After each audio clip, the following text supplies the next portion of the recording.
先生。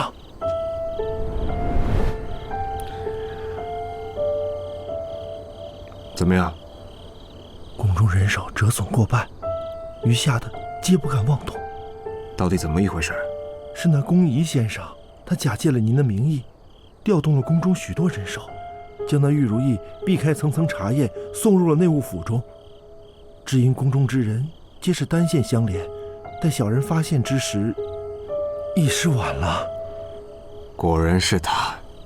昨日黄公公查验了内务府的账册，虽说没能发现我们的实证，但却发现了先生入宫教课的时间有所不妥。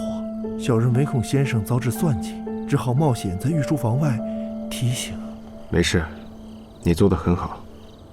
只是如今宫中风声紧，这御书房恐怕是待不下去了。你找个机会调去别处吧。是。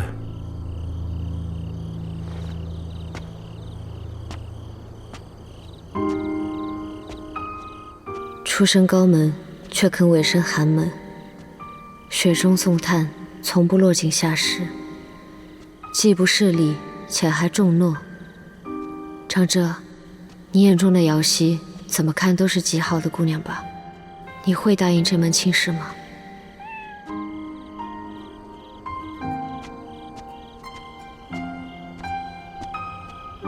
哎呀，怎么又是你啊？你怎么又跑出来啦？还敢在谢少师门前胡闹，你不要命啦？看来你也和我一样，明知不可为，却管不住自己的心。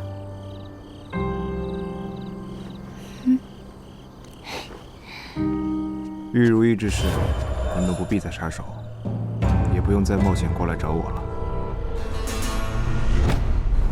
玉如意，这也与他有关？可是如今定国公已经有所察觉，若是没有我等相助，先生在宫中无妨，我自有办法。当初将你们从金陵救出来，不是为了让你们送死的。从今往后，你再不必为旁人效力，只做这深宫里面一名小太监便是。是啊，还有一事，小人从宫仪城所派之人口中得知，他们做那玉如意之事，是为了嫁祸燕家，有不臣之心。明白了，回去吧，小心被人瞧见了。是。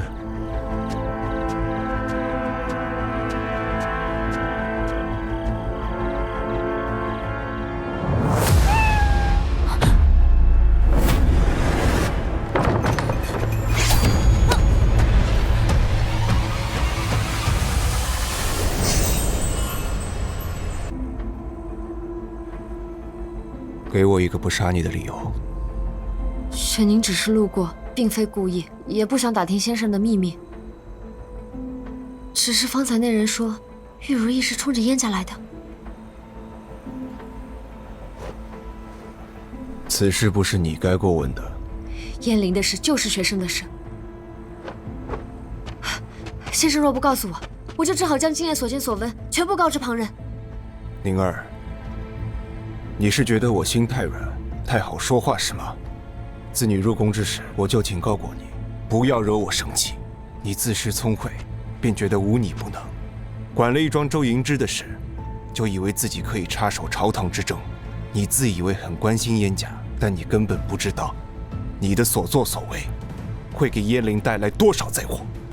毫无规矩，顽劣成性，还不知悔改。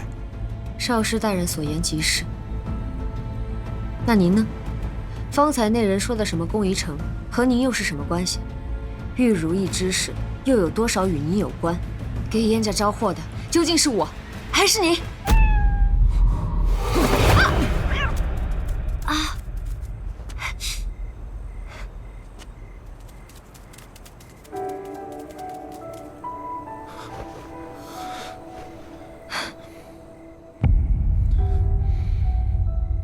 位居一朝少师竟然怕猫，当真是稀罕。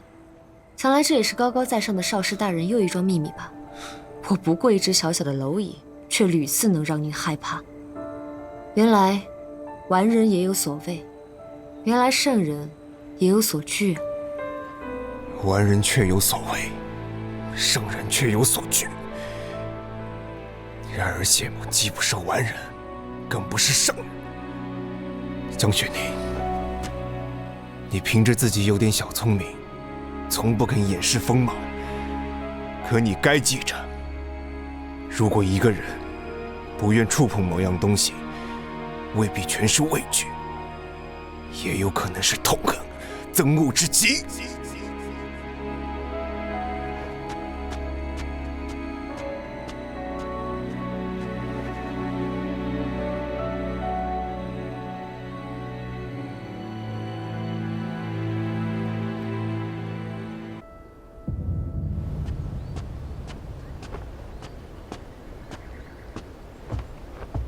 你试试。宁宁，你可算回来了，刚才被那老头子吓坏了吧？谢殿下关心。不过我本就不愿上他的课，方才出去躲了会儿懒，正高兴呢。别说你了，我听他讲课都直犯恶心。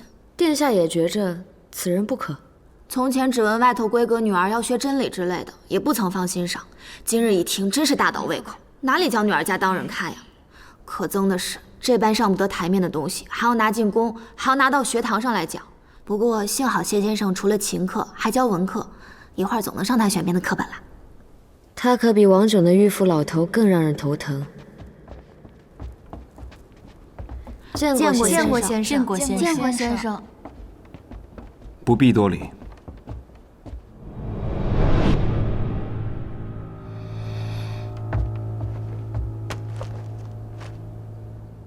凤臣殿进学并无此书，谁放的？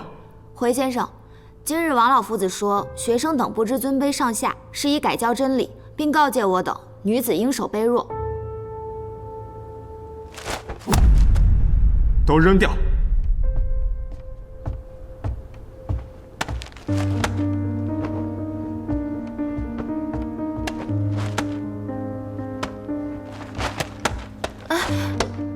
那王先生那边，这世间女子归数这么多，让你们来读书，不是学这种东西的。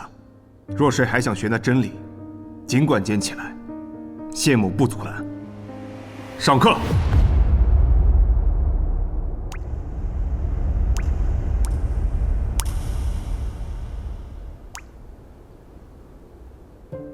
今日的课就上到这里，大家散去吧。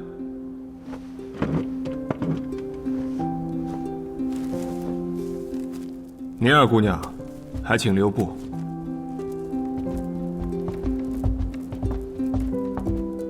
今日上课，听懂了吗？只怕是要来与我算账了。谢先生关心，学生都听懂了，我一会儿就……一会儿若无事，随我去文昭阁。不必了吧？学生顽劣不堪，上课也是浪费时间。你误会了，你的琴蜡在我那儿占了地方，只是让你去取琴。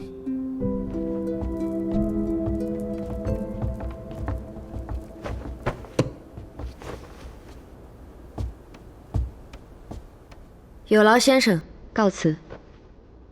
你当真以为我只是叫你过来取琴吗？不然呢？上药。莽撞就算了，伤这么深，还不好好上药。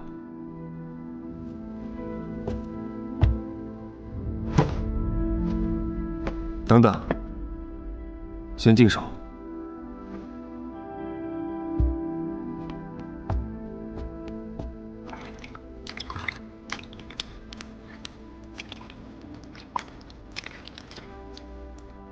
把手擦干净。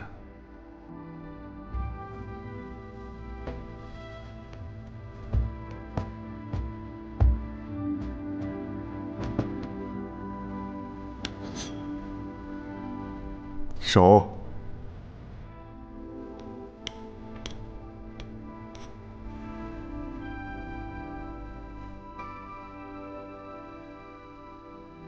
还生气呢？学生不敢。昨日在这儿，是我被白猫影响的情绪，本不该对你生气，也不该骂你。还有昨夜之事，我知道你是担心燕翎才会一时口无遮拦，我不该说那样的话，你生气也是应该的。您这是在认错？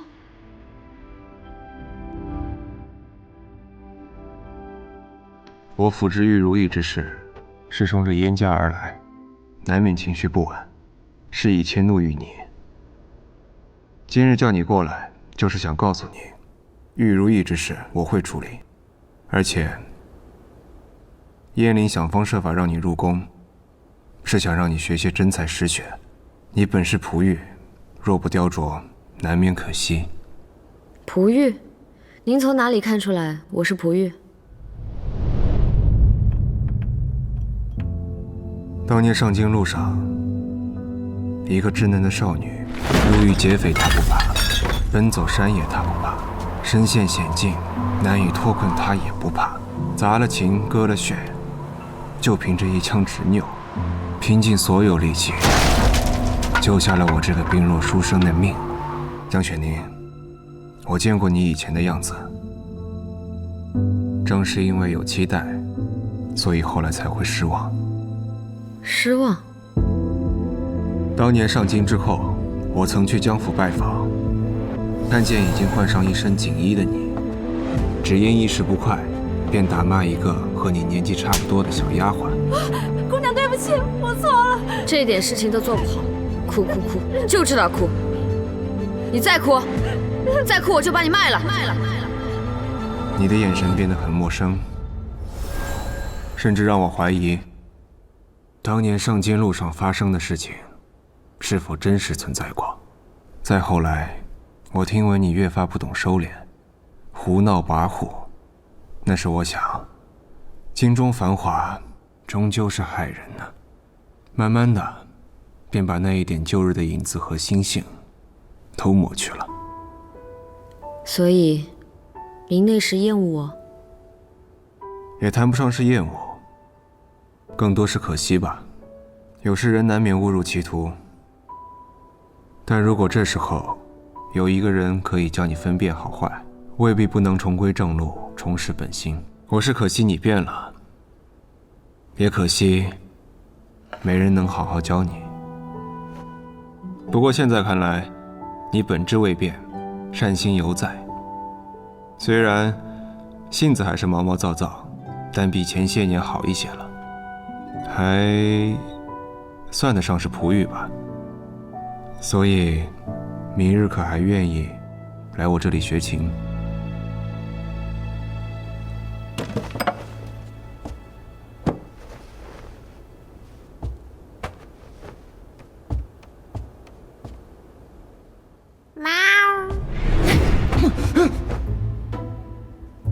宁儿，我现在消气了，你这般顽劣的性子，以后谁兜得住？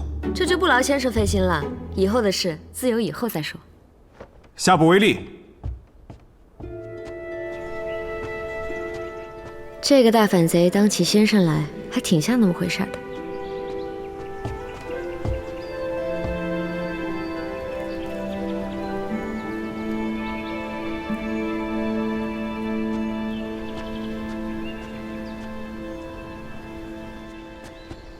江二姑娘，殿下，您可是要找公主殿下？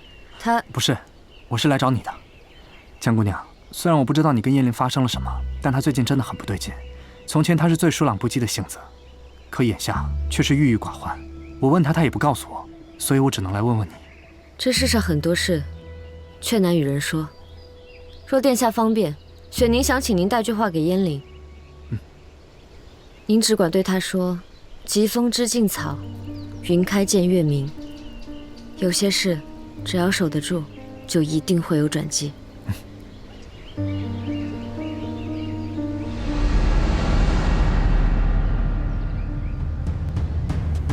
真是岂有此理呀！王老先生，哦，薛大姑娘，哈哈，老朽见过薛姑娘。王老先生受累了。伴读中，诸位学士各有高低，却要一同教学，确有些不易。待二叔回家见了爹爹，定会上臣夫子之不易。哎呀，谢谢大姑娘，老朽感激不尽呐。哦，不过有一事或许您还不知，今日课上，谢少师将《真理》一书丢出了殿外。他怎么会？是啊，谢少师深得圣上器重，向来温和待人，怎么今日却一反常态呢？思来想去，只有一种可能：有人记恨王老先生，恶人先告状，从中挑拨。你是说江雪宁？阿叔只不过是猜测罢了，但说起来有些不服管教之人，或许本也不适合这宫中伴读。若非要留下，不仅夫子动气伤身，我等也不得安宁。您说是吗？哼！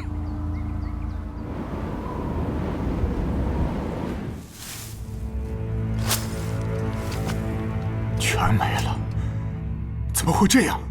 营中军械物资都由赵广负责管理，他人呢？方才就不见他的人影，一着人去找了。禀将军，已经查找完整个大营，均未发现赵广踪影。难道是畏罪潜逃了？立刻派人搜捕，务必把他抓回来。是。